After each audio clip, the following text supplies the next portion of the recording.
രാവിലെ പുറത്തിറങ്ങിയപ്പോൾ ദാ gate തുറന്നിട്ടേക്കുന്നു. Normally ഇവിടെ അങ്ങനെ ഗേറ്റ് തുറന്നിടാറില്ല. കാരണം ഇത് താഴെ നിൽക്കുന്നവളില്ലേ, അവൾക്ക് ഗേറ്റ് തുറന്നാൽ പുറത്തോട്ട് ഇറങ്ങി ഓടാനുള്ള ടെൻഡൻസി ഭയങ്കര കൂടുതലാണ്. സോ ഗേറ്റ് എപ്പോഴും അടച്ചാട്ട് വയ്ക്കണം. ഇപ്പോൾ എന്തോ ധൈര്യത്തിൽ ഞാനുണ്ടെന്ന രീതിയിൽ അവൾ അങ്ങനെ ഇരിക്കുക. രാവിലെ എഴീച്ച പാടെ തന്നെ ഞാൻ എൻ്റെ ചെടിയൊക്കെ ഓക്കെ ആണോ, എന്തെങ്കിലും കുഴപ്പമുണ്ടോയെന്നൊക്കെ ഞാൻ ഒന്ന് നോക്കും കേട്ടോ. രാവിലെ ആകുമ്പോൾ നമുക്ക് കുറച്ച് സമയം കിട്ടുമല്ലോ.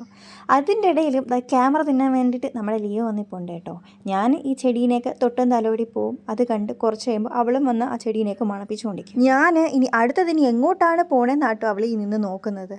ഇവിടെ വന്ന് ഇങ്ങനെ നിന്നപ്പോഴാട്ടോ എനിക്കൊരു കാര്യം ഓർമ്മ വന്നത്. ഞാൻ പോയി എടുത്തിട്ട് വരാവേ. വേറൊന്നുമല്ല, ഞാൻ മീഷോയിൽ നിന്ന് ഒരു ക്യൂട്ട് ബുദ്ധനെ ഓർഡർ ചെയ്തിട്ടുണ്ടായിരുന്നു കേട്ടോ. നല്ല ഭംഗിയില്ലേ കാണാനായിട്ട്, നല്ല റോയൽ ഗോൾഡാട്ടോ. ഇതിൽ നിന്ന് ഭംഗിയാണ് നേരിട്ട് കാണാനായിട്ട്. സാധനം വന്നിട്ട് 2 ദിവസമായേ. എൻ്റെ തല വെച്ച് നോക്കുവാണെങ്കിൽ ഇത് ഇത്ര വരും കേട്ടോ. ഇനി എൻ്റെ കൈയുടെ പാദം വെച്ച് നോക്കുവാണെങ്കിൽ ഇത് ഇത്രത്തോളം വരുന്നുമുണ്ട്.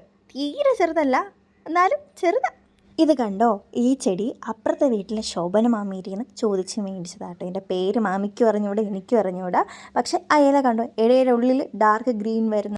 അതൊക്കെ കഴിഞ്ഞ് ഞാൻ ലിയും കൂടെ നേരെ ടെറസിൻ്റെ മണ്ടേ പോവാട്ടോ. ആ ഗേറ്റ് ജസ്റ്റ് ഒന്ന് തുറന്നു കൊടുത്താൽ അവൾ മുകളിൽ കയറിപ്പോവും. പോകുന്ന വഴിയിൽ എന്നെ തിരിഞ്ഞു നോക്കും കേട്ടോ. കാരണം ഞാൻ അവളിങ്ങനെ ഇടയ്ക്ക് പറ്റിക്കാറുണ്ട് മോളിൽ കൊണ്ടുവന്ന് പറഞ്ഞിട്ട്.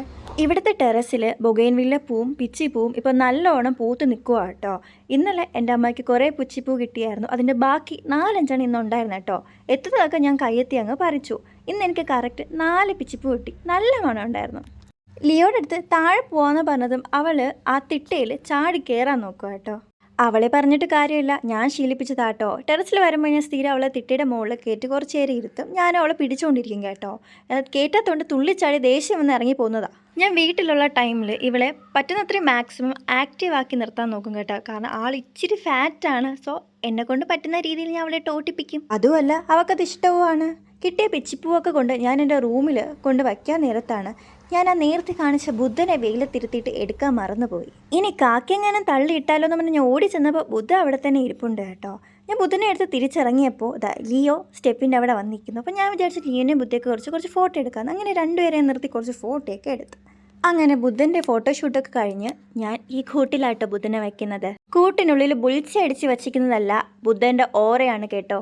ആരും തെറ്റിദ്ധരിക്കരുത്. നിന്നെ കൊണ്ട് ഇതൊന്നും പറ്റില്ല സജി എന്ന് എനിക്കറിയാം. പക്ഷേ എൻ്റെ കൈ ചുമ്മാ ഇരിക്കണ്ടേ. ഈ ബുദ്ധൻ വരുന്നതിന് മുന്നേ ആട്ടോ ഞാൻ ഓറ വരച്ച് വെച്ചത്. അപ്പം എൻ്റെ പ്രശ്നമല്ല, ബുദ്ധൻ്റെ പ്രശ്നമാണേ. ബുദ്ധനല്ലേ അങ്ങോട്ട് നീങ്ങിയിരിക്കണത്. ബുദ്ധൻ്റെ മോളായിട്ട് ഞാനൊരു കുട്ടി കൃഷ്ണനെ വച്ചിട്ടുണ്ട് കേട്ടോ. അപ്പോൾ ഓക്കെ.